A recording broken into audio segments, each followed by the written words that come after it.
There you go. Well, Give it like another minute or two. another minute? Yeah, I mean, we had 12 people RSVP, so I want to Good. make sure we give them all a chance here.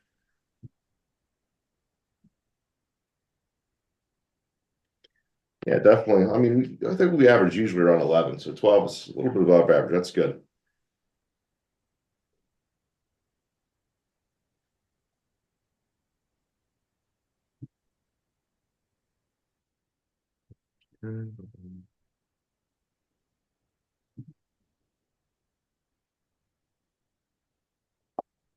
Come on in. How's it going, Paul? Hey. You've been looking for. That's it. Uh-huh. You watch your step. Yeah. Thank you. He's gonna go study somewhere, so. Hello. Ah, Glenn. Is everyone? hi. Welcome. Just don't leave the building. It's cold outside. You don't want to. There's a whole teen area over there too. I don't Yeah, know if there you is guys know a the teen library. area. You might like that. Oh, he'll find some, listen, he goes to school in shorts and a t-shirt. Yeah. Yeah. So this is, I know, I You know. watch your step. um, I think you could probably. do that. Okay. thought we were upstairs. No, they moved us down here probably about a year ago for the first time, and then we just stuck with it ever since. I feel like it's a lot easier with our group, how small we are Yeah. for the camera, especially to pick us all up. Yeah, the technology is very nice in here. Just about perfect. I'm gonna call, whoops, I'm gonna call this meeting of the Quaker Valley COG on Wednesday, February 19th, 2025 to order. If you're in the room, it's nice to see a crowd. Let's stand up, and I think Patrick has a flag, Go ahead and let and say the Dan. pledge of allegiance. There we go. Pledge allegiance to the flag of the United States of America and to the republic for which it stands, one nation, under God, indivisible, with liberty and justice for all. Okay. Hey, Patrick, roll call. Okay, let me let Isaiah in real quick. Okay, Aleppo, Avalon, Present. Bell Acres, Bellevue, Here. Ben Abbott, Here. Edgeworth, Emsworth, Here. Glen Osborne, Here. Glenfield, here, Hayesville, Here. Kilbuck, Here. Leet, Here. Eatsdale, Sewickley, Here. Sewickley Heights. That's a quorum. Oh, Julie's here. Julie's here. Okay. It's very weird to be in the room. Yeah. Always online. It's nice to see you. Okay, do we have any guests or any public We comments? do. So we have a variety of guests from the Manchester City Corporation, Citizens Corporation. You may recall meeting a handful of members at our dinner. Yes. And they've been a partner with us, I don't know, probably for about 2 years now. LaShawn, did you want to introduce your team, everyone that's on the call here, just as our guests? Good evening, everyone. I'm glad you're in a nice warm spot. We are joining you this evening with a wonderful cohort. We are working with Leadership Pittsburgh.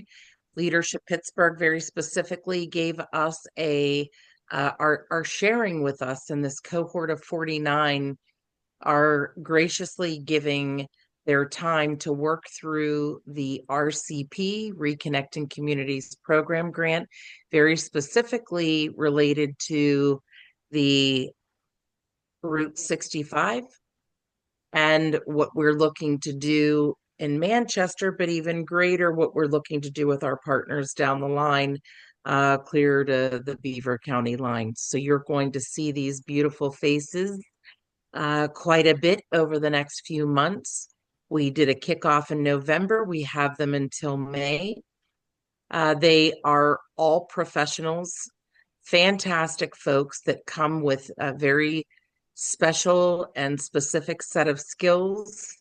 What they're leaving behind for all of us is an opportunity to connect us in a very different way, finding out what our issues and concerns are related to Route 65, again, from Manchester clear to the Beaver County line. So you're going to want to sit down and share good, bad, and different with them so that we can really get some mileage to really effectuate change in all of our neighborhoods. I will let each one of them introduce themselves, but for this kickoff, I'll kick it over to Mark since he's the point of contact for tonight's meeting and let him introduce. Yes, thank you, LaShawn, for that great introduction. So as LaShawn said, we're part of the Leadership Development Initiative cohort with Leadership Pittsburgh. I'm going to be working with LaShawn and the Manchester Citizens Corporation over the next few months on this project. And so we'll definitely, as she said, be reaching out to all of you to talk more about how we can meet with each of your councils and other groups in your communities as well as attending this meeting. So tonight, I think mainly we are just here to listen and kind of see what issues you guys are talking about here. In the future, I talked to Patrick. We might want to present some things of what we're working on or looking at some of the upcoming meetings. So might hear more from us there. But definitely here to listen tonight and also be looking forward to more outreach from us here in the future and potentially coming to your council meetings and other places within your communities as well. So with that, I will turn it over to Ashley, who's also here from our group tonight. Hey everyone, thanks for having us. My name is Ashley Brown. I work for Highmark Health as a senior program manager. And as Mark said it all, we're really here to listen today, but listen for the next, till after May, I believe, when we officially graduate our program. But we really want to hear about all of the things that, the concerns that you guys have. So we are all ears, whatever you want to tell us. Secret safe with us if there are any, but really Mark did a great job of introducing everyone. So I will pass it over to Ramona. Yep, thank you both. Ramona, I am the Associate Executive Director at Crossroads Foundation, and I'm also an adjunct professor at Duquesne University. My camera's not on at the moment because I'm still driving home from work, but I just want to say good evening to everyone. And again, thank you for having us. Thank you. Yeah, I think I forgot to say too, we're a little bit more about me. So I work at Carnegie Mellon University in institutional research and analysis. And I'm also actually on the Aspinwall Borough Council, and I'm an alternate on the North Hills COG. So somewhat familiar with these meetings and definitely familiar with council business and those things as well. But thank you again for your time and allowing us to introduce ourselves tonight. No, thanks for hopping on. And just to sort of note, this is all part of the Reconnecting Communities grant that LaShawn alluded to, that the Manchester Citizens Corporation was actually awarded, I think going about 2 years ago now, but the funds are really starting to move. This project's going to start to kick off with their partner engineering firm, Michael Baker International. So again, this is part of the outreach effort to the Route 65 surrounding communities to sort of understand what impacts their study would have on the future, renovation and improvements of Route 65, specifically in the Manchester Chateau neighborhoods, and how the impact, may come out to our communities all the way out to the Beaver County line. Yeah, you guys had a great meeting. I think we have a lot of good stuff to talk about tonight. So thanks again for coming. May I ask, have you seen our study that we worked on? I mean, if you're from Carnegie Mellon, Mark, you've seen it. We did, yeah, we did see that, and we do have that. So, yeah, we're still reviewing several different studies, but we do have that one, and we did see that. Yes, thank you. I'm sorry, it's Roberta from Avalon Borough. I just wanted to get kind of our corporate structure here correct on my notes. And you, Mark, Ashley, Ramona, your group is the Leadership PGH. Is that what I have in my notes? Oh, sorry. So it's part of Leadership Pittsburgh. The specific program that we're part of is called the Leadership Development Initiative. And so it's a 9-month cohort-based program. I think LaShawn said there's about 49 of us in total. So this is just a small subset of our group, obviously. and yeah, we come from a variety of different backgrounds from, myself, I'm in higher ed, to corporate, to nonprofit, to government, even we have some people working in government. Um, so a lot of different backgrounds. Thank you, because I heard LaShawn say 49 and then introductions, and I was like, whoa, it's gonna be a long Oh meeting. yeah. Yeah, Yeah. we won't bring all 49 here. We might have more or less in certain times, but trying to kind of, divide and conquer with that work. And more of us will definitely be involved with connecting with each of your individual municipalities as well. So what exactly are you looking for in your connection with each community? So I think related to Route 65, mainly just looking to see kind of your thoughts, your concerns, how it's used by the people in your community, what impacts any changes would have, either positively or potentially negatively, and just kind of building some coalition around that, but also really understanding. Any concerns or any ideas, thoughts that you would have around, 65 in general, but specifically any changes that could happen through the Reconnecting Communities project and the feasibility study that LaShawn and Michael Baker International and the Manchester Citizens Corporation are working on. So what exactly are you doing with reconnecting communities? I've heard this and I have a general idea, but I don't know where you are and what your scope is. Yeah, so the scope is for the grant, and LaShawn, you can correct me if anything I'm saying is incorrect, but the scope for the grant money is really looking at, the feasibility and different alternatives in Manchester Chateau and kind of reconnecting those two communities around Route 65. I think where our group is kind of looking is, beyond just the Manchester Chateau communities to really get input from all of you that would be in the communities along that corridor about how any potential changes that might be recommended or looked at through their feasibility study might impact all of you or, benefit your communities as well, or, understanding if there would be any negative or implications as well. What is the major impact that you think might happen? Well, we don't know, and we would have to identify what the positives and negatives would be, but we would want to really sit down and analyze what impacts you feel that 65 are having on each of you within each of your communities now, currently. Is it a condition that you're comfortable with? Are there things you would like to see change? If so, what are they? Are they things that are just about traffic calming? Are they enhancements to gateways? Is it about public safety? Is it about an opportunity for the street and community and residents to be able to engage? Uh, so we'll have to sort of sort through that. I think for today's meeting, we wanted to come and join you and sort of hear what you guys were thinking about, talking about generally.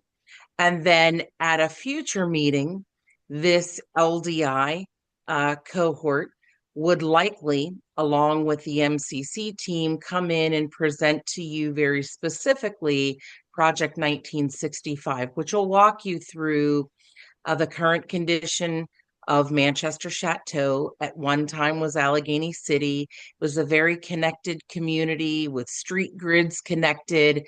It was decimated by the highway that most of you would be more familiar with, that gets you from home straight to the city, the stadiums, the casino, uh, the Penn's Field as well.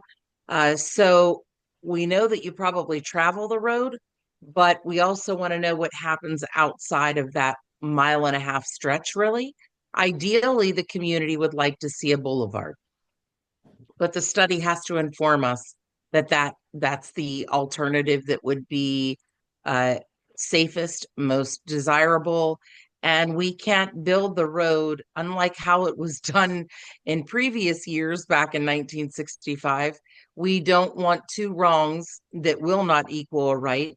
We don't want to change the condition without making sure that any change and any condition will positively impact all of us. We want it to be an opportunity to be a regional asset. That means this is your region too. So we want to do this in collaboration without coercion. We just want you to be able to leverage whatever is being done here to support and give whatever outer ring suburban neighborhoods need to thrive as well. Any other questions? Yeah, I had one just around the schedule sort of timeline. I think the outreach folks, they were engaged through May. When is sorry if I missed it. When is that initial feasibility study going to be delivered from Baker? So we are doing a kickoff prior to March 1st. So in the next week and a half. But that will be with the internal teams and really sort of mapping out that timeline. I can tell you that the kickoff will start by March, but will be about 14 months in total. We'll be heavily engaging with all of you throughout the entire process, but LDI, very specifically, this cohort of 49 very wonderful and excited and professional folks here will be joining us until sometime in May. So we'll have this brute force, all of us. So we're sharing this cohort with all of you so that all of the things that you can think of and dream and discuss as it relates to 65, this 49, fabulous 49, are going to be taking all of that on. Then we'll kind of drill it down, bring it back. Is this what we heard? That type of thing. And Michael Baker will be coming in sort of in and out of that process. And then we'll continue to carry it after this cohort is gone. But by then we'll be a little cozier. It's almost like being family. You kick off your shoes when you walk in the door. This will be that sort of that we'll get entrenched very quickly, and we'll be able to do that along the process. Got it. Thanks. You're welcome. Thank you. Any other questions? No? Well, thank you. It's a huge project. Barbara, I do have another question. Okay. Sorry. Go ahead, Julie. I have to pick up my daughter at 7:30. So I wonder if I could share some of my thoughts with the cohort now before I leave. Is that all right with you, Patrick? Sure. Okay. Totally. Thank you so much for being with us tonight. My name is Julie Barnes. I serve as the Vice President at Swickley Borough Council and the Vice President of the QV COG. I also serve on the Route 65 committee within the COG. We have been talking about this issue for years, and we're thrilled when we heard about the grant that was granted to the Manchester Chateau neighborhoods and the Manchester Corporation, Citizens Corporation. And I think it's a great opportunity for all of us to work together to really hone in on Route 65 and all of its issues. You may know that it was originally a railroad that was turned into a road for cars over a period of many decades, beginning in 1920 or 1930, something like that. The study that our COG has done spanned from the McKees Rocks Bridge into Beaver County on a 25-mile stretch. And what we really discovered in that process was that Route 65 changes dramatically and sometimes very quickly over that stretch of geography. And so sometimes it feels like a highway, sometimes it feels like a road that you would want to walk across. There are sometimes businesses on both sides of the road. There's sometimes residential on one side. And so what we would like to see in general is to make it cleaner, greener, and safer. Primarily, traffic calming is a major issue because we do have a lot of accidents on the roadway and sometimes, unfortunately, fatal accidents. And there are certain intersections that we know are that we've identified as being more dangerous than other areas. So we can help to bring those to you as well. I think my concern about the Manchester Chateau project for our residents in Sewickley is how long it might take for our residents to enter into the city after that road would be turned into a boulevard. Because we do care about the traffic calming because of the safety of the road, but we're not trying to make it an hour commute. So, and we have also worked in our study with Michael Baker. We've worked with Peter, the designer, and he has shared with us that when you put in traffic calming measures, it doesn't necessarily make the commute longer if you design it properly. So I would say that would be my number one concern is how is that going to affect the travel times for residents that live. I mean, even where you are in Manchester Chateau area, it's still 20 minutes away currently for some of our residents. And Sewickley's not even the farthest away of the municipalities in the COG. So there are even more residents that are even longer than 20 minutes drive currently. So I would say that would be a concern that I would want to bring to light. I think that's all I'll say for tonight, but I would love to continue to work with you and talk with you. And thanks again for being here. You. That's awesome. I think that was good, Julie. This is Rick Wagner from Ben Avon, president of Ben Avon Council. Was part of the study and things going back a few years. And I just want to add a few things Julie said. I think she hit the nail on the head on some of the major things. I think there are three other aspects to it as well. Two are related. One is, having a sense of community, especially in that from the Bellevue, Emsworth, Ben Avon area, where it's kind of hard to discern the communities because the highway kind of just runs right through them. And we really kind of talked about making specific entrances in those communities because it's not just the speed of traffic on 65, it's also the speed of traffic coming off into the communities in multiple different locations that we talked quite a bit about. And so those are kind of two related things, the community and how the communities relate into the boulevard.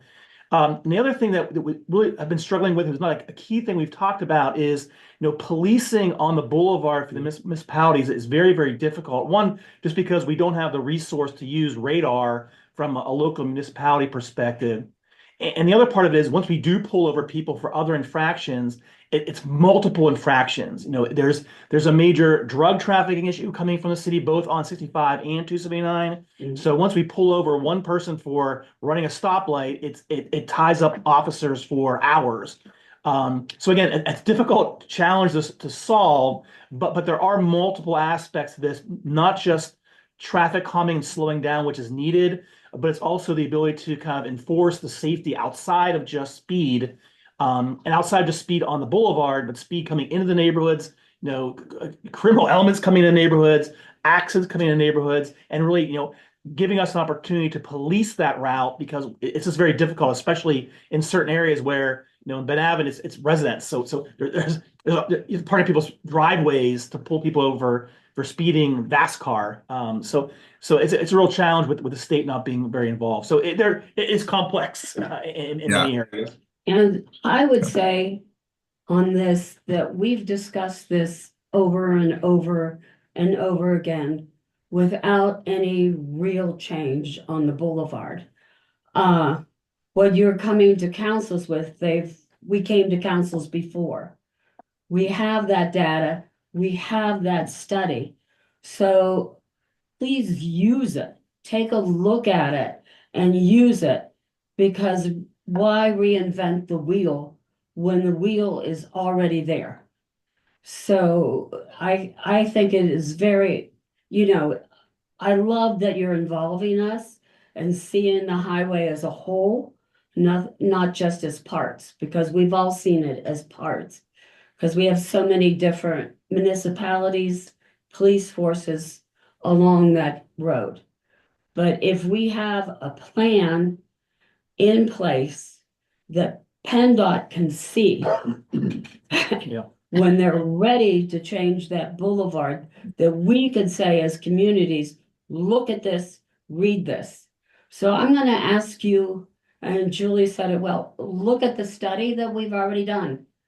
We've had meetings of police forces. We had meetings in each individual municipality. I mean, it took a year and a half to compile. And it's very well done, very clear. So please use that study that's already there, because you really, in many ways, don't have to reinvent the wheel.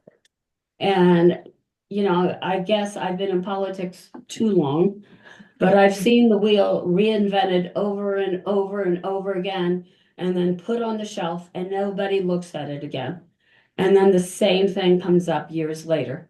And some of it's because you have new people on board. But when there's a in-depth, well-done study that is already done, please take a look at it as a group. Because I think it will answer for you a lot of the questions that you are asking about us.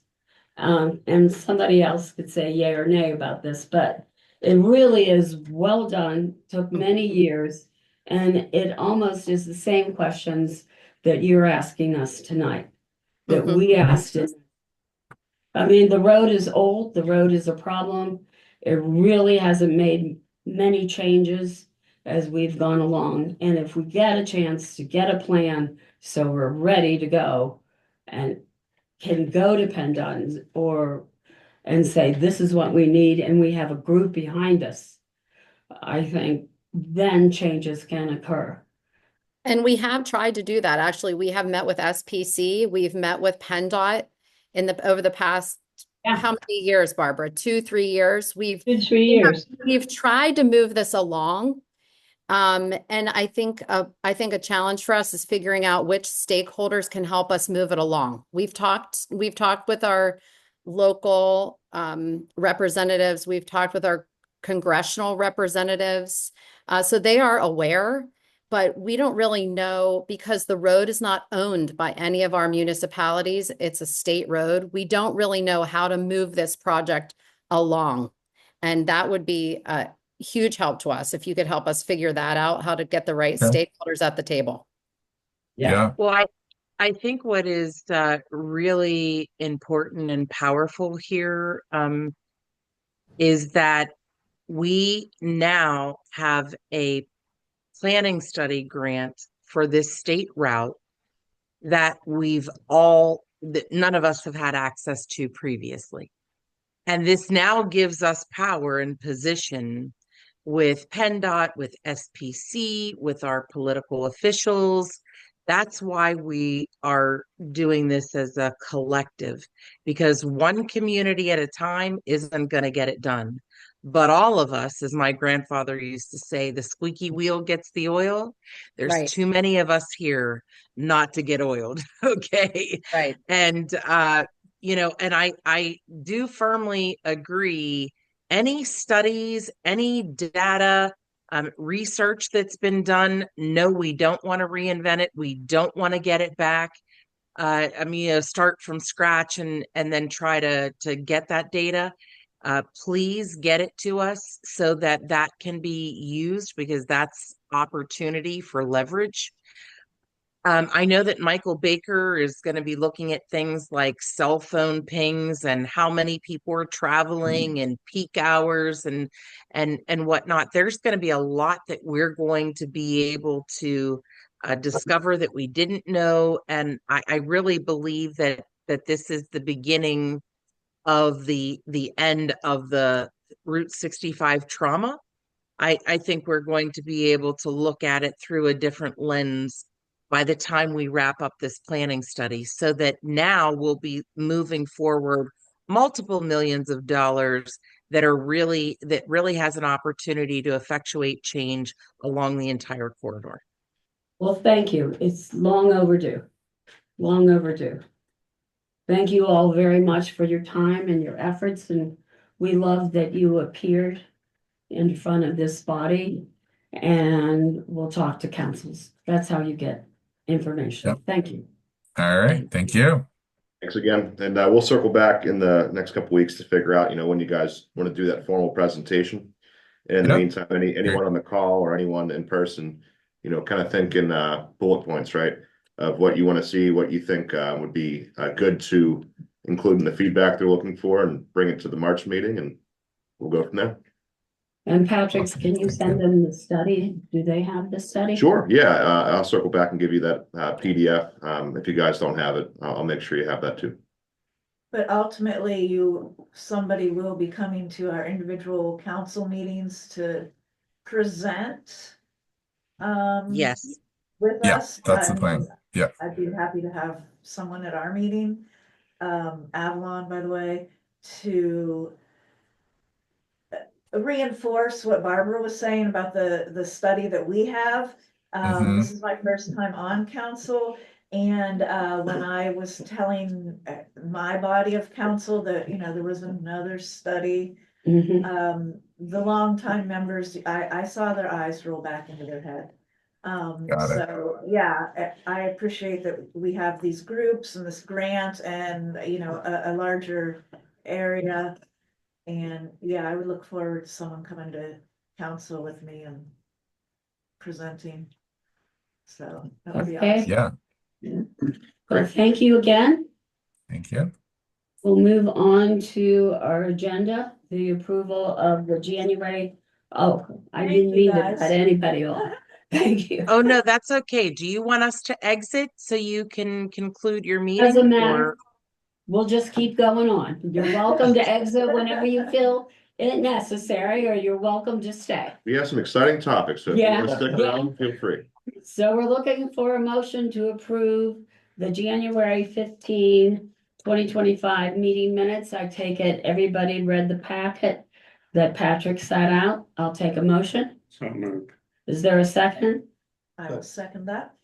I love that there are people here to do this. Any discussion?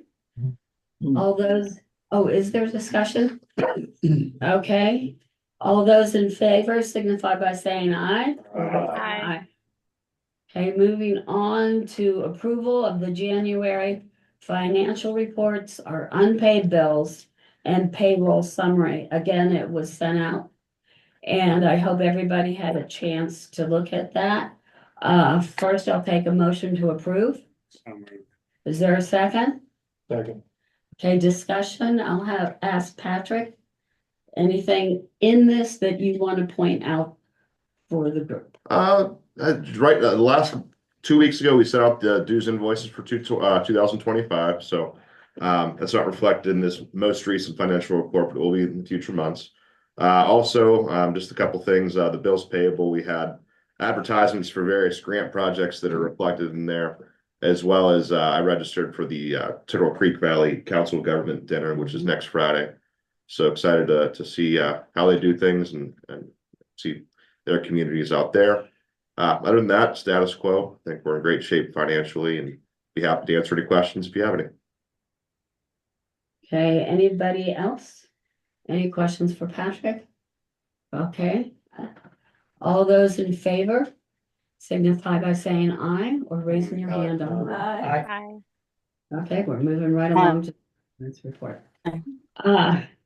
I would like to invite everybody after this meeting, and it's so nice to see everybody in the room. That over to Caliente's just for a little get together right after this meeting. It's just right across the parking lot of the US Post Office. So hope to see you there. Second in the president's report, I would like to thank you all for our recycle initiative. I think our glass initiatives have done well. It certainly put a positive feedback on how people think of the COG. I mean, when they say, yeah, we're recycling glass. Yes, we do support the hard to recycle group. And we will in the fall do that again. But I think it is nice to have that pot of money to do sustainability or recycle issues. If anybody comes up with anything that's needed, please let us know. Please let Patrick know. And it's very nice to see that this is part of the COG. And I'm going to move on to Route 65 update. Patrick? Yeah, just real quick. We had a Route 65 committee meeting on January 27th. We did talk quite a bit about a recent tragic event in Bellevue Borough that involved multiple fatalities, actually, at the sort of the entryway to the borough from the city line. Dan, did you want to note some of our discussion that we did have on the 27th in the committee meeting? Yeah, so yeah, so unfortunately another tragic accident right at Kendall Avenue and 65 as you're coming into Bellevue. Car coming out of the city going extremely high speed, over 100 miles an hour. Just rear-ended a parked car at a red light. Instant fatalities, unfortunately. And the borough wants to see some type of movement, however we can do that. So we've reached out to our local representative, Emily Kincaid. They're gonna, try and poke PennDOT, a little bit more than what they already do. And then, I mentioned this with Patrick, and the rest of the 65 committee to see what we can do from a COG perspective. And right now that's we're just waiting to gather some data. I know our police Chief Sentner, has pulled together a lot of accident data from 65, and I believe he provided that to you, Patrick. Yeah. We did have our police chiefs meeting, and this was definitely a topic that was brought up. And again, I think the chief was able to share some of the details with the other police chiefs in attendance, and it opened some eyes. And in particular, we had an attendee from Moon Township Police Department, who's actually the head of the West Hills Traffic Enforcement Task Force. His name's Lieutenant Jenner Olkey, and he was really moved by that discussion. And I think part of the initiative, like they do roving DUI checkpoints, more or less. And it looks like they're going to try to bring one to the Bellevue side of the river sometime in 2025. So those details will be, I'm sure, finalized between all of our police departments somewhere in the near future. But again, that incident, it definitely opened eyes, and something needs to happen, right? So. Yeah, and then we also reached out to, I believe it's District 1, Bobby Wilson's office from the city of Pittsburgh, since they, kind of oversee the Brighton Heights area, to see if there's any wiggle room or any type of collaboration we can do to put, a solar flashing sign or something to give people a heads up that there is a light up at that top of the hill, and you need, even if they slow down 10 miles or whatever. But this was just a very tragic, unnecessary accident that didn't need to happen. So we're hoping that we can, push something along here in the coming year. Slowly. And just to add to that discussion with our police chiefs, part of that whole discussion, there's a 3-year grant that the West Hills Task Force was able to procure through PennDOT to help our departments, sprinkle in a couple $100 here and there to pay for extra enforcement measures that are, routine along the boulevard. And it's about $7,000 a year. We're in year 2 of that. And Lieutenant Alkey, again, the head of that task force, asked me and our police chiefs to put together a letter just highlighting. He gave me some data as far as when those events took place, sort of emphasizing that we're appreciative of the money, because as fast as the money comes, it goes. Again, $7,000 isn't going to save the world, but it's better than zero. And we'll definitely put that letter together, and he'll use that, again, when they apply for the next batch of funding next year for the next 3-year grant, to help keep plugging away. Again, it's an opportunity for us to do these events to help open eyes put more police on the boulevard. It's not going to be every day, but handful of events, but they all work together. So it was a productive discussion. I think we did ask to talk to our police chiefs from out of the Route 65 because we need data. Every time somebody talks to PennDOT, well, I've talked about the Hayesville light, they say, well, there's only 3 fatal accidents here. And we know there's more. And it's just, PennDOT looks at it that way. They're not getting the complete data from the police chiefs.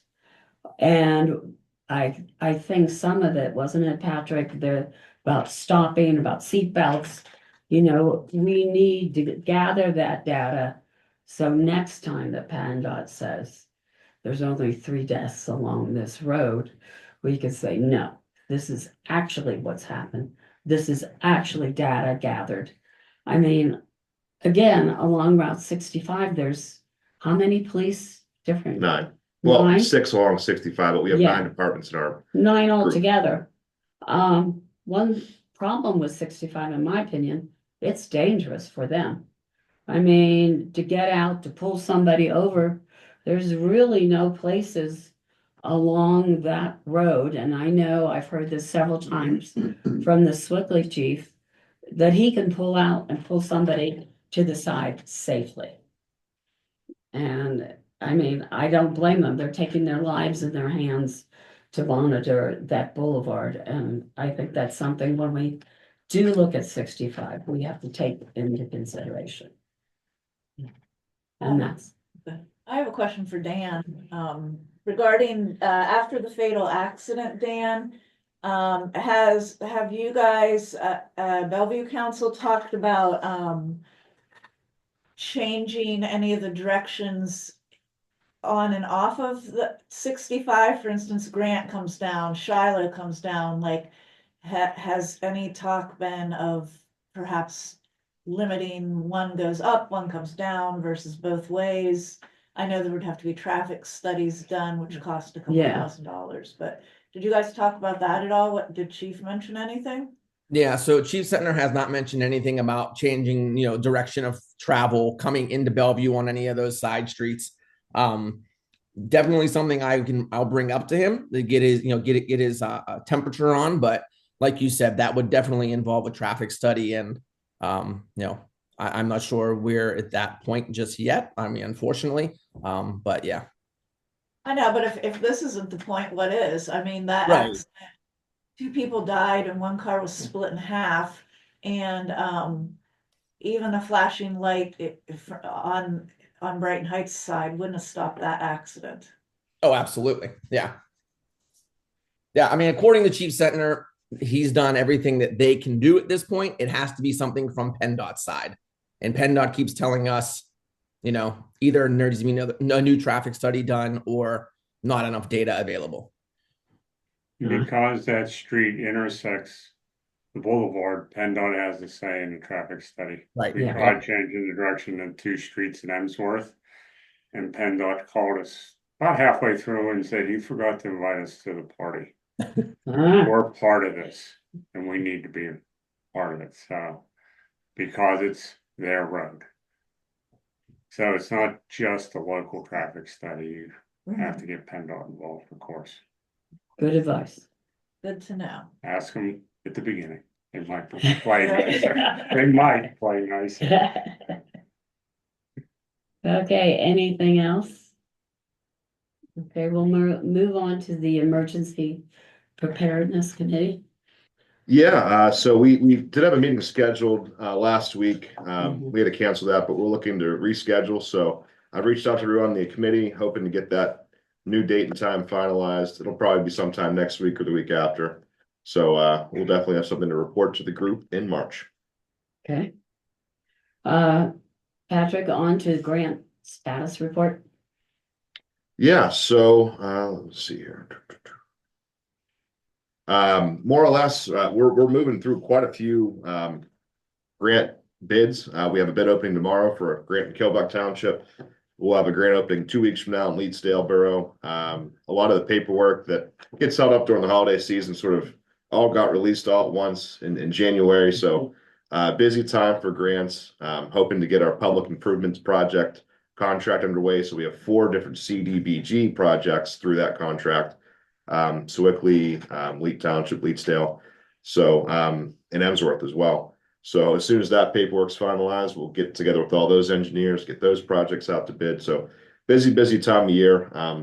You get in the packet, that report breaks everything down, sort of shows you where the project stands. So if you see the same thing over and over again, you might want to reach out to your engineer or manager and be like, hey, what's the status here?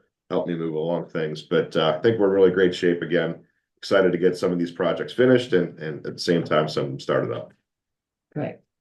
Any questions? Okay. We'll move on to the executive director's report. Yeah, so one thing I definitely wanted to highlight, we've been working with Amazon Business for Local Government. They reached out to us in, probably November of last year.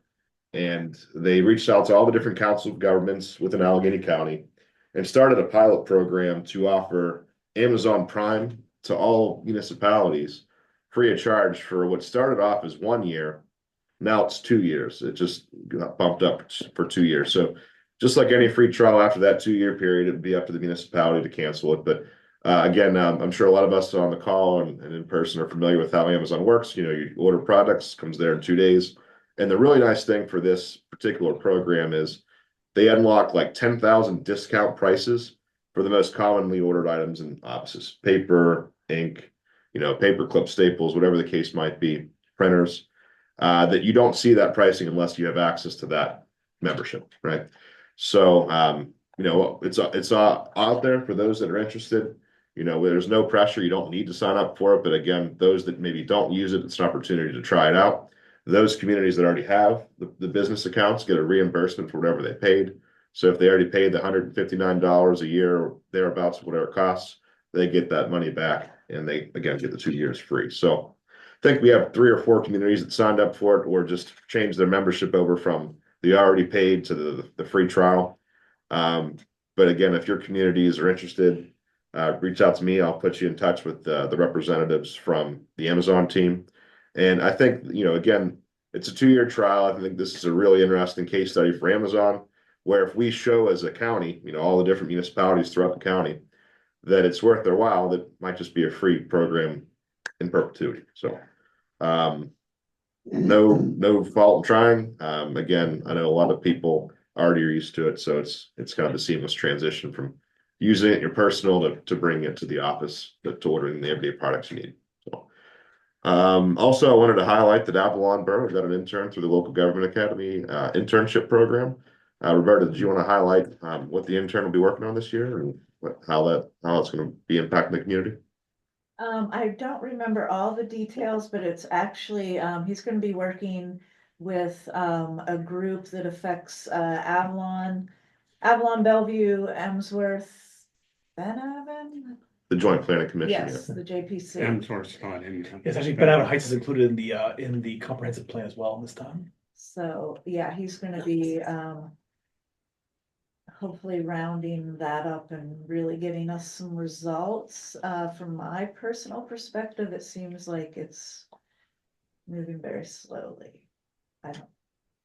But yeah, we're excited to have the intern and we're excited to get the comprehensive plan updated. I think it's 10 years old or at least 10 years old. So it's time. Yeah. So maybe someone can dedicate, this is his or her job versus, we have one person each. I think part of it is actually the grant writing to get funding for as well is included that. I'm not sure specifically the intern part, but that's one of the first phases. Very good. Yeah, and always good to see an intern from that program come to our communities. I do sit on the board, so I'll be really interested to see how that goes, and definitely encourage whenever the intern gets settled in to come to one of our board meetings or managers meetings to see that little wrinkle of how local government works through a cog, right? So that'll be all the highlights I wanted to mention for this month. Okay. We'll move on to new business. Do you want to discuss the tree adoption? Yeah, first up. So this is all the fun stuff, right? So really this time of year, it's just trying to get a spot in the calendar for a lot of the events that we've had in the past. So this first item is a tree adoption event, and we had our last one in partnership with Tree Pittsburgh in May of 2023. And it was actually just around the corner here for Swickley's May Mart. And more or less, this opportunity would be through Tree Pittsburgh, 1 tree per household that they're interested, up to 100 trees total. There are 5 communities that are designated environmental justice communities in our region. And because of that, we qualify for a 50% pretty much discount over these typical priced events through Tree Pittsburgh. So the event itself would be $2,750. This covers the trees, this covers the staffing for Tree Pittsburgh, the fencing that goes around the tree, the stakes, all the little ancillary educational materials and advertisements. Again, the registration for this event, these events are typically open to anybody, but because we're paying for half of it, it goes through just our communities. So if the board would approve the event, we would work with Tree Pittsburgh to get a date on the calendar. Could be anywhere as early as April or as late sometime in the fall. They only do the events in fall and spring, just best time to plant a tree. This would be paid for through the joint recycling fund that we've built up over the years. Again, the 2 sources of expenditures for that fund are our glass program and the hard to recycle event. So we've built up quite a little pot, over the years. We have $25,000 in the account as it stands right now.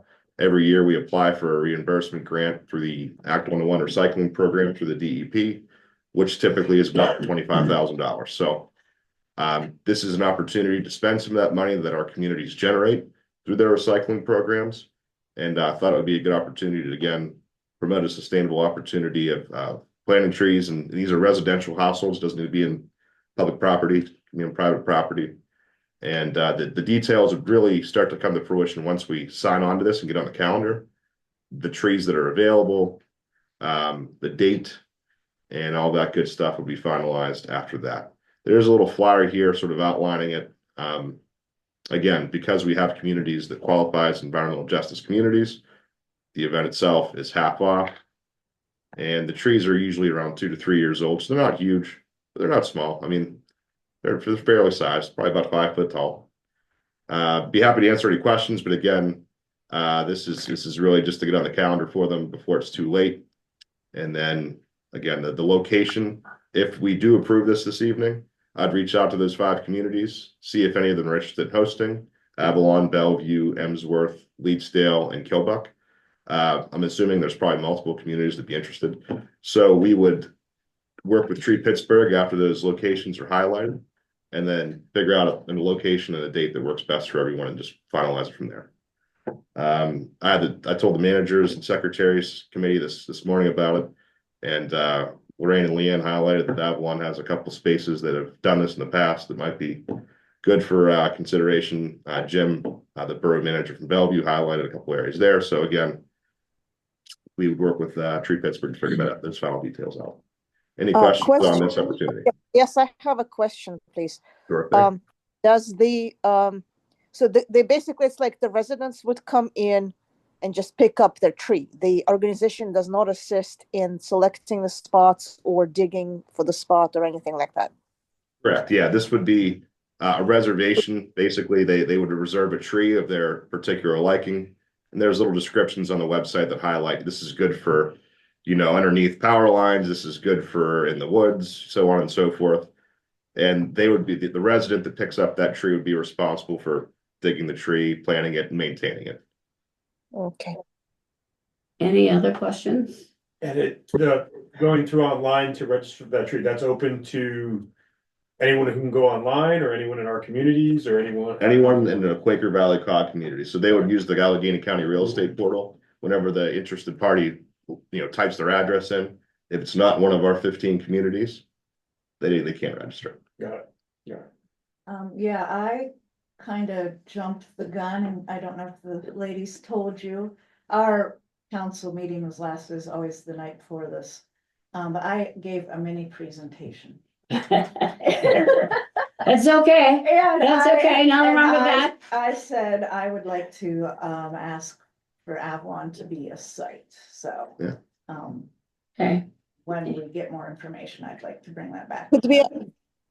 Yeah, that sounds great. Could our borough get a tree to be planted in the public park? Sure. Yeah. I mean, yeah, just have, Jen or you or whoever wants to register for the tree, register and pick it up, and you could have a little ceremony for the borough as a whole, Could businesses as well? as long as they're located within the community. Sure. Yeah. Okay. Yeah.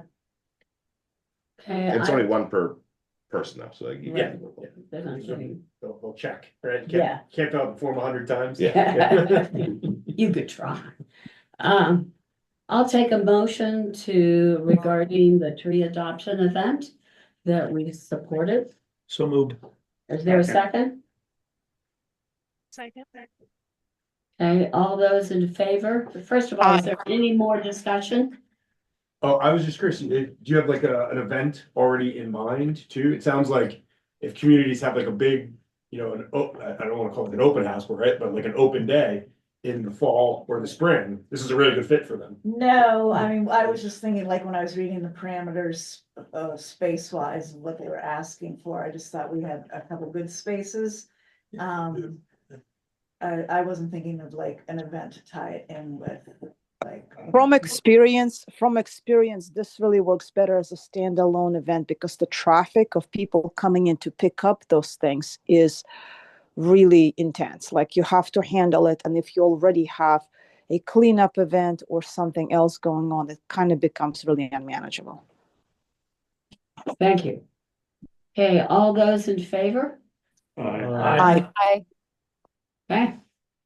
Moving on to the hard to recycle event. On the sustainability train. So next up is the hard to recycle event. So this is something that we had last fall. Took place at the Leetsdale Industrial Park. Had 310 participants. They could bring anything from TVs to dehumidifiers, printers, old cell phones, anything electronic, tires, a lot of tires last year too. That basically Pennsylvania Resources Council coordinates the event. We pay for the event, but they do all the back end work, bring all the vendors in, staff it, get all the volunteers. We did this again last fall. It was supposed to be in July, but we had to move it to the fall. So we would look to have this event in the fall. Again, they're not going to even negotiate with us and pick a date in the calendar until we agree to partner with them and pay them. So the last year's event was $9,000, increase of $1,000 this year. So it's $10,000 for the event. If we so choose to move forward with it, again, we'd work with the Leetsdale Borough Police Department and the industrial park to coordinate that location. Again, they usually pick one of the warehouses in the industrial park. Make sure there's a police department in detail there to help with traffic and promote the event once the date's picked. So, again, this is paid for through our recycling fund. $26,888 last year came from the grant. This event typically will take up about 40% of that annual grant, but that's the whole purpose of the grant, is to pay for something like this. It is a registration-based event, just like the trees. So anyone that's interested in doing it needs to register ahead of time. All those details will come in the coming months. But I'd be happy to answer any question about this. They cap it. I see we had 310 last year. Is there like a number that? So these events, they can push upwards of like 600-700 people. So, I mean, I don't think we'd ever come anywhere near that, but I'm sure if they got to that 700-800, they might cap it. But usually in the past, we've gotten anywhere from 300 to 400 cars, more or less. I think because it's later in the year, I think that's why we got less people. Could have been. And if you volunteer, you get to do stuff you can bring your own stuff for free. I didn't get out to that last night. I tell them every time I talk about it.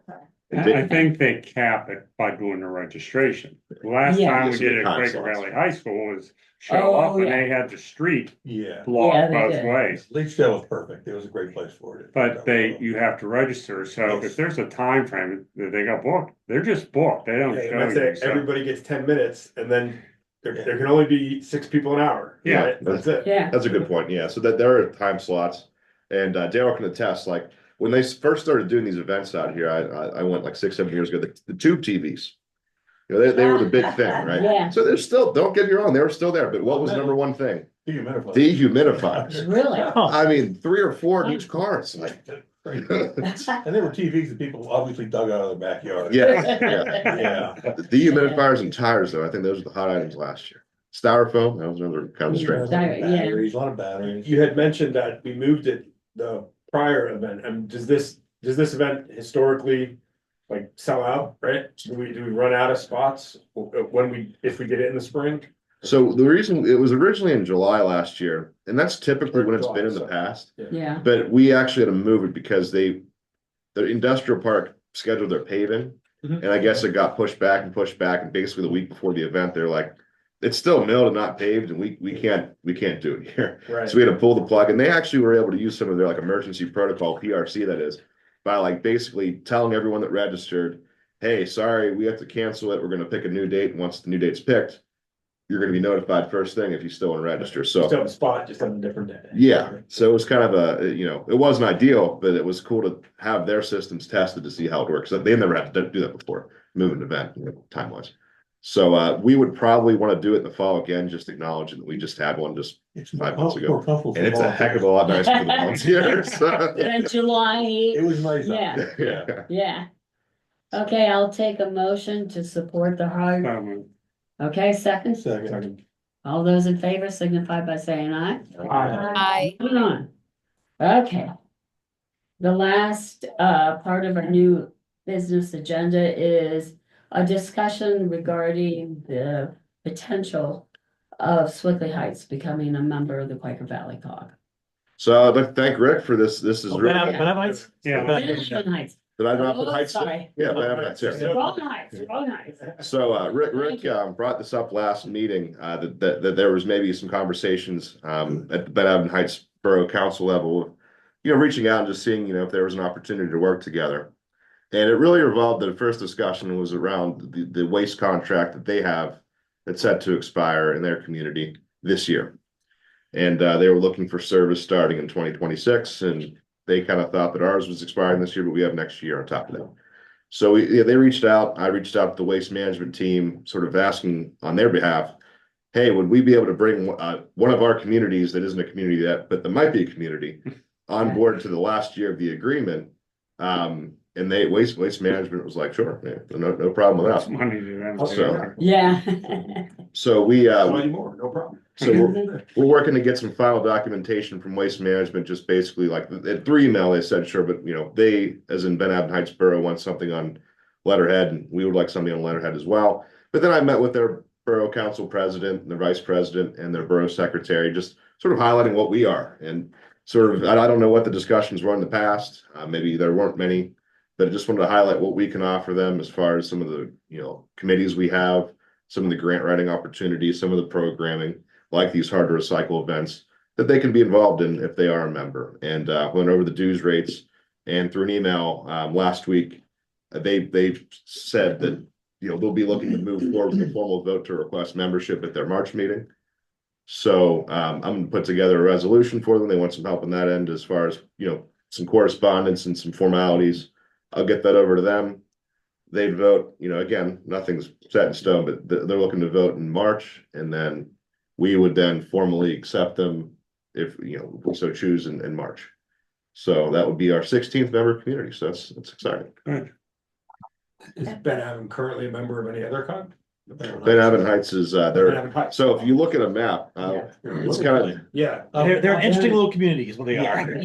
It's still part of Pillbuck Township, yeah. so if you look at a Not map, Magnum about it as well. Which would have this wonderful map. Yeah, there we go. so if you look at our footprint, there's two little gray areas, Right. and one on the right That's good.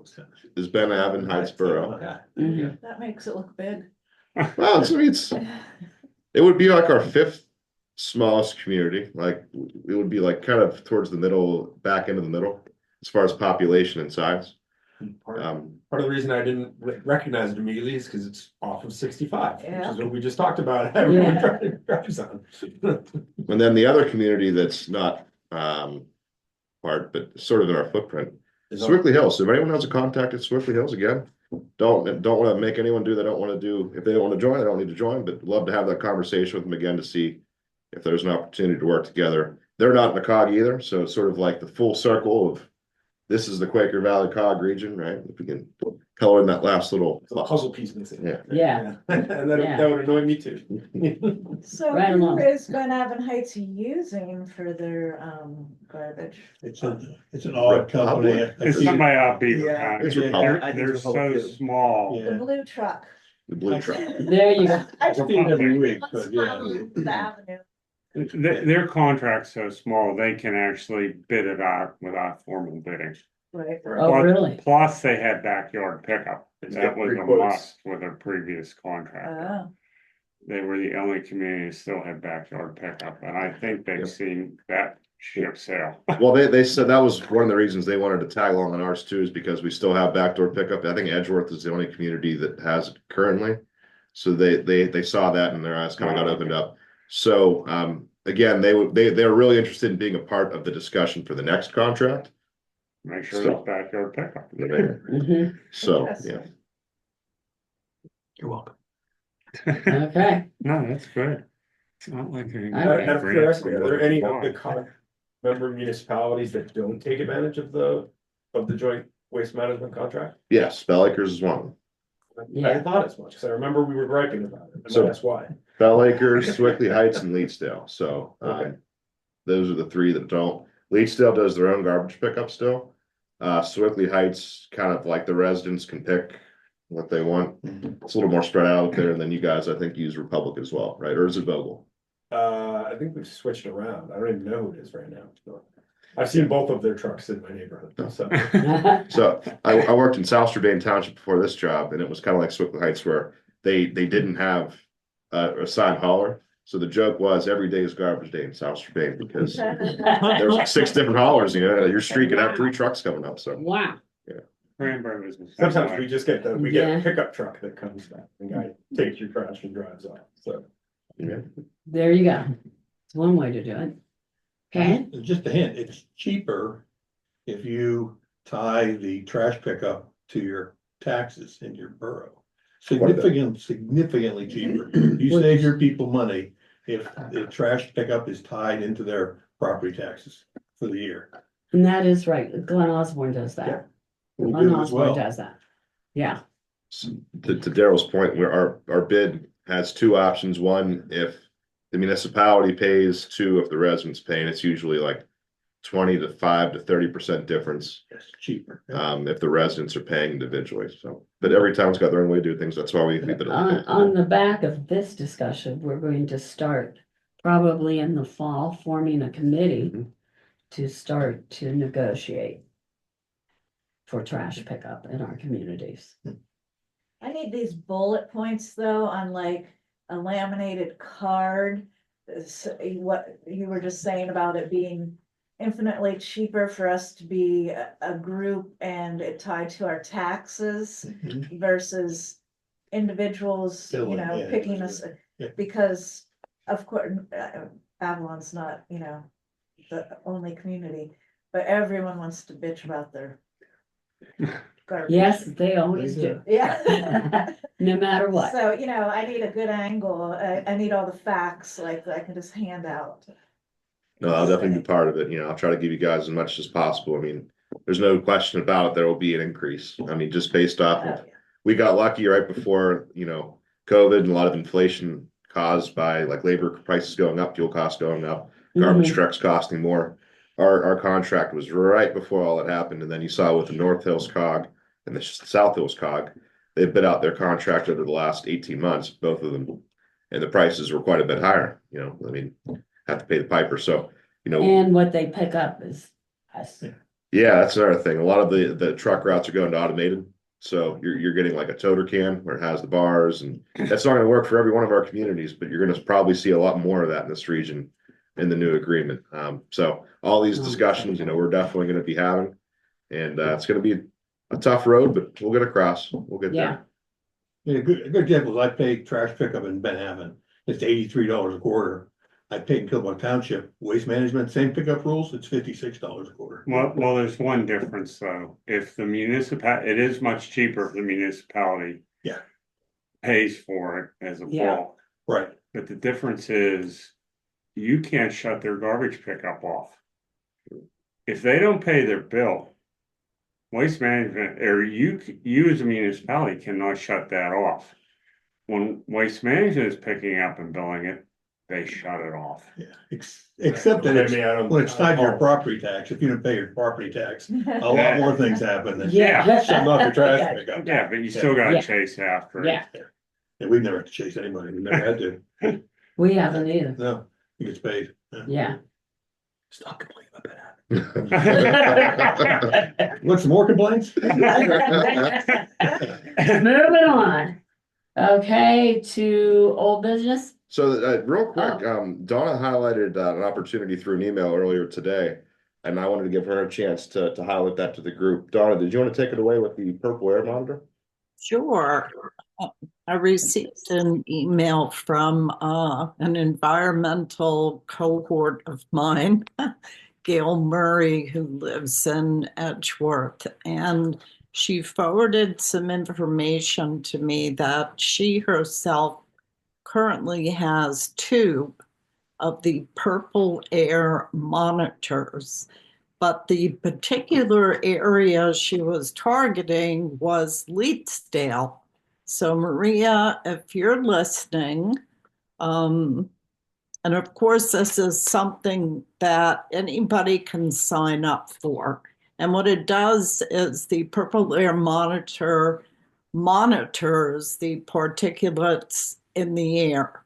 And with having the Shell plant, not that far away, depending upon which way the wind blows, and various other factories along the Ohio. We have quite a few folks in the QV area that have signed up to receive the monitors. And supposedly it doesn't take a whole lot to have this installed. So it is something to think about. And like I said, Gail in particular was looking for somebody in Leetsdale. Is it gonna have to be a private residence or the borough can do it?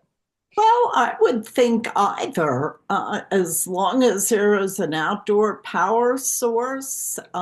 It would, according to what she sent to me, maybe require 1 meeting a month. That can be done virtually. The machine itself takes into account what's going on around it approximately every 2 minutes, and all that information is logged and sent. So I think it requires low maintenance, low participation from the person appointed to it.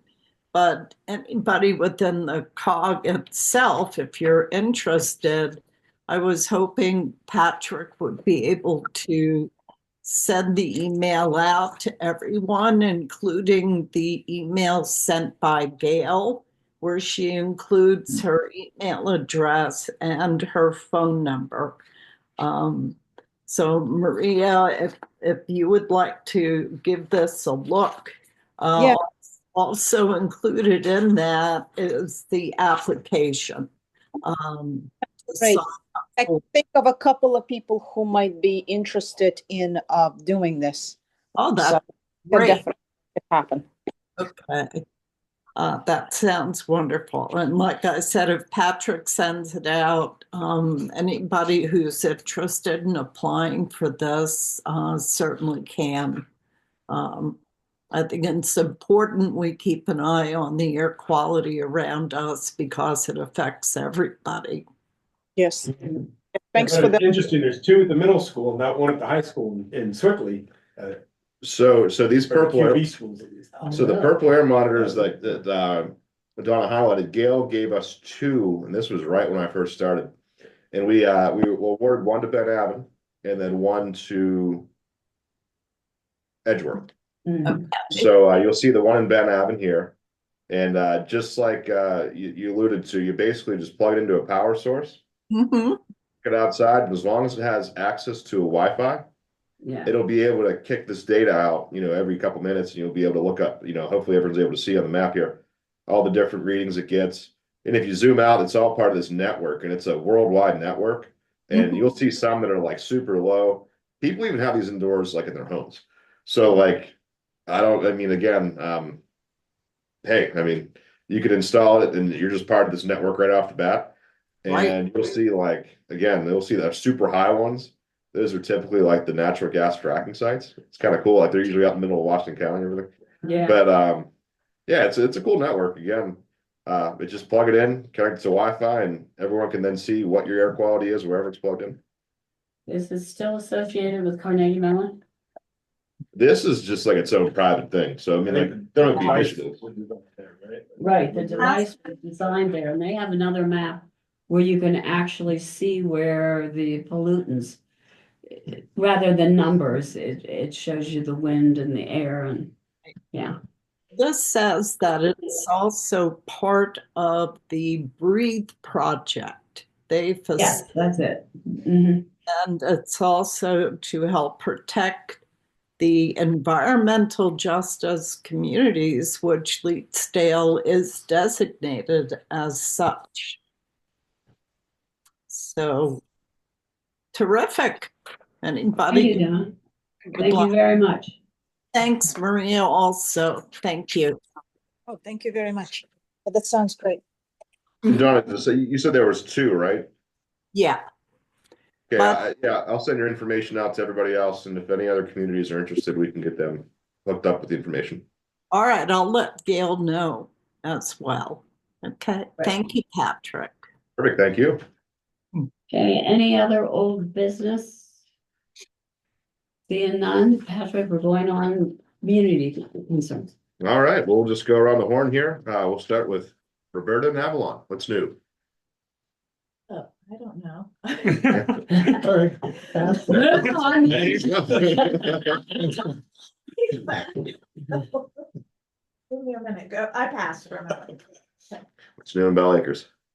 Well, I was officially made the representative at our previous meeting, so I will officially be attending all of the meetings, not just the one I came to learn about last month. And then additionally, coincidentally, we did have a brief conversation about waste management in the borough, so I'm going to bring that. I already brought that question back to our borough manager on, why don't we historically participate? The only other item that came up that I was curious about with this group is we had a discussion about our salt storage in Bell Acres. And not so much as where we store it, but the salt, we usually have an excess. I don't think we can sometimes even meet our requirement for how much, we're supposed to buy. And there was some back and forth on what the policy or, how we should approach just giving it away. At some period, if residents wanted to, if residents wanted a bucket or something like that. And I didn't know, and I doubt anyone, it's kind of an obscure question, I doubt anyone immediately knows that, but I would be curious if folks could ask, how do your communities handle having too much salt, or knowing you're going to have too much salt through the course of the year? We've kept the past 2 years, it was so mild. Cargill allowed us to keep it down in Elizabeth. And sometimes they charge us for storage, sometimes they don't. So we were already 3 years behind. So we usually order 450 ton for Emsworth. We ordered all 75 ton for this year. We just crossed There's so much excess. Yeah, right. Yeah. we just crossed the line for the amount of usage for 2023. So we're slowly getting up to where we should be. As far as buckets, some people just come down and help themselves. Yeah, that was sort of what an offhand comment that was made. Our solicitors started making this face that was like, you can't say that in public. We don't say it in public, and we don't offer it. They just, because it's so remote, they just show up. Some We can people tell by the digs into the salt pile. Oh, somebody came down while we weren't here. I think we more or less agreed to leave it at, you're not allowed to take the salt, but we also don't enforce it if you take the salt. But You're not watching. yeah, exactly. It's not, we don't put one of the police officers at the salt. But I was just curious if anyone else, had considered that. And then also, what that occurred to me, has there ever been, and I imagine it has to have happened at some point, any like group negotiating for the purchase of that Yeah. salt? Yeah, so we participate underneath the umbrella of the SHACOG's joint salt purchasing agreement. Okay. So the South Hills area cog basically every year, or not every year, every 3 years, puts it out to bid. We tag along through them. We pay like some minimal cost, like $1,000 a year to be a part of all of their joint purchasing. Okay. Sort of like what they're known for in the SHACOG is doing all the back end work. They used to do it for police vehicles, but during COVID, they cut that. But the main thing is the salt purchasing. So all of our communities, because we paid that fee to join, all of our communities can then buy that salt at the price that was bid out by SHACOG. But we have to buy a minimum amount. Minimum amount, like Paul said, but the big perk that they had that Cargill was offering was because there were such mild winters, and they acknowledged that like a lot of these places can't buy it and store it. They were charging a very minimal amount, and I could pull it up. It was a couple bucks, I think, per ton to just keep it offshore to wherever it's coming from. And then when you need it, it comes to your, salt barn. Okay. But I can get you that information if Bell Acres doesn't participate in it. I hope we do. I don't know. Yeah. I know we buy it from Cargill. Yeah, you probably there's only two places to buy salt. It's either through the SHACOG or CoStars. Yeah. And it used to be through SHACOG. They had 3 days to deliver it. From the time you ordered, they had to be there 3 days. CoStar was 5 days. Mhm. And if you had a big storm roll in, 5 days was 2 days too long. Yeah. So that's really your only option. You're not gonna put it out yourself because you're not gonna get any price. Yeah, I'd be happy to send that information as far as like how much it costs per ton. It usually goes up a couple Just kind of cents. education would be nice. That'd be good to know. Yeah. Oh, who's next? We're all waiting for you guys. Moving on. I go now. Okay, go ahead, I forgot Roberta. about that part of the meeting. I usually have that written down. Anyways, because your salt reminded me, we had this discussion about extra salt several months ago and how much we had in Avalon, sorry. And like, what were we gonna do with it? And then we very quickly went through it in the last month, so we don't have the problem anymore. However, at some point back in the day, for lack of a better word, we used to have little boxes somewhere around the neighborhoods that neighbors could just go get. So, That's true. There was kind of community salt piles. yes, Yeah. so, yeah, we were talking about that too, and we may end up talking about it again, but it seems like we're on track. Good news is we should be having, Avalon Pool should be open this summer. We, had to close it down last summer. We had a leak that cost us a lot of money, I think about $100,000 or something, and pools are lost leaders to begin with in their communities. So we just had to shut it down. Mhm. We found the problems. We got grant money to help fix it. That was really one of the big things. So we will be opening this year. Last year, Bellevue was really kind and let our residents use their pool under their pricing. And we'll be open, but a little bit later in the season.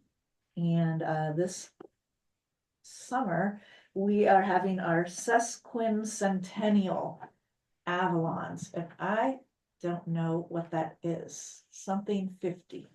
150. We're having a little party. We're gonna have some displays at the Borough Hall. We're gonna have most of it will be centered at our library though, so we'll keep you guys Nice. updated on that. That's You guys it. have dates for the community days, the summer, you know, what dates are for those? Yes, I do. So Community Days is down at the Avalon Park, and it's many communities contribute financially, and we do a big fireworks and band. Yes, the date is July 6th, which is a Sunday this year. Because July 4th is a Friday this year. And that obviously was super expensive for our, little communities. And then July 5th was the makeup date for anyone that booked on the 4th. The 5th was their rain date. So we're the 6th, and our rain date is always Labor Day, which we've had to use several times. It's gonna be a long weekend for dogs. The fireworks. Yes, it That's is. 3 full days. Yes. Yeah, it's very nice. It's a nice day. Yeah. Very good. Dan, what's new in Bellevue? Hey everybody. So working on getting advertisements out for summer help, lifeguards. We're hoping to also hire a couple seasonal DPW folks to do, maintenance of the bump outs and the Lincoln Avenue in parking lots and painting and stuff like that. So also we are working on updating or revising our home rule charter. We are looking to make a couple changes to the original document that was originally put in place many, many moons ago. One of the big changes we would like to, put up to the voters would be, would they be in favor of reducing the time to the residency time of 3 years down to 1 year to be a council member? Most communities around us, and even in the state of PA, have a 1 year requirement. Bellevue is one of the strictest communities at 3 years right now. So good and bad, wanting people to, have 3 years of residential experience or lived, a living here. But it also really handcuffs us whenever it comes to getting new folks on board to become council members or running for, mayor or whatever. So a couple of us would like to see us reduce that from 3 years, maybe not to 1 year. We're not getting much traction there, but possibly to 2 years. So we would like to, make a referendum for the general election and see how the residents would vote on that. So that's the big one. We're also thinking of reducing the size of Bellevue Council from 9 members down to potentially 7 members. Again, we're not seeing the availability of people to volunteer their time to these seats. And, we're trying to do what we can to make it available to the folks that are able to give their time to the community. So those are the 2 things we're working on right now, amongst planning or approving community events that we have going on, the beer festival, art and wine crawl, a couple other things that are in the works. Very good. Thank you. Yep. Rick? There's a few things going on. We're halfway through an elevator project at our municipal building to give access to, from an ADA perspective, to our 2nd floor. And we're getting very, very close to being able to hand over our sewer system to Akasan. I think there's one more project I think we're doing along with Avalon, one more node coming through. So that'd be a good thing to get done. So other than planning some paving this summer, kind of normal business. Great. Paul? Absolutely nothing. Very boring. Right. Which is great. There's 2. Yeah. We'll get pounded this month, probably. Barbara, what's doing Glen Osborne? This past week, we did have flooding in Glen Osborne that we had to deal with along the river. Basically, I would love to get rid of our sewer system. I would, but it's just so expensive, and we keep finding things that nobody knew about our sewer system as we proceed. We are finished, I think, almost with that, ready for the sewer line in Glen Osborne. So essentially, that's where we are at this point. Very good. Oh, and we're one of the few communities that ran out of salt. Interesting. So, we were lucky to get salt to handle the last few storms that we've had, but it's been interesting. I haven't had that happen in years, but it did this year. Paul, what's new in Glenfield? Nothing. Quiet. I like it. Amy, what about Hayesville? Yeah, nothing for us either. It's been too cold or everybody's been sick, so it's been pretty quiet. All righty. Daryl, what about Kilbuck? We were running out of salt about a month ago, but magically it all started showing up. They get it all from under the lake in Cleveland is where they get most of the salt. So we got a delivery, so we were okay. And let's see, we have some projects this summer, sewer line projects, 2 of them, and then some street paving. We're gonna get a contract in partnership with Ben Avon Heights, one of them. And then there's a partnership with Ben Avon to work on Avon Park, to do some things, project at the park as well. So we're happy to help out our neighboring communities. I like it. Our biggest complaints is people were all whining about the Allegheny County property taxes going up significantly, and we're hearing a lot of that, and we've lowered our taxes too in the last 3 years, so that's helped them, but we can't lower as much as as Allegheny County is raising it, so. Yeah. Alrighty, Donna, what's new in Leet? Oh, I think you might be muted.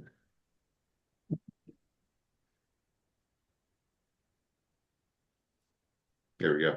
My dog was barking, so I forgot I put it on mute. To piggyback Barbara, we had two weather events as well. The creek came up, so folks had water in their backyards, the ones that live along Big Swickly Creek. And then up on the hill in the Watson plan, a big tree came down and took poles with it and live wires on the road. And that part of our community only has one access in and out.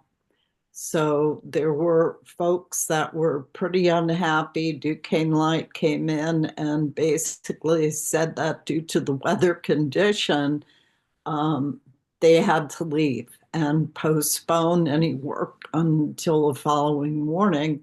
So that put us as emergency management in quite a predicament because nobody could do anything to clear the roads to get any emergency vehicles in or out.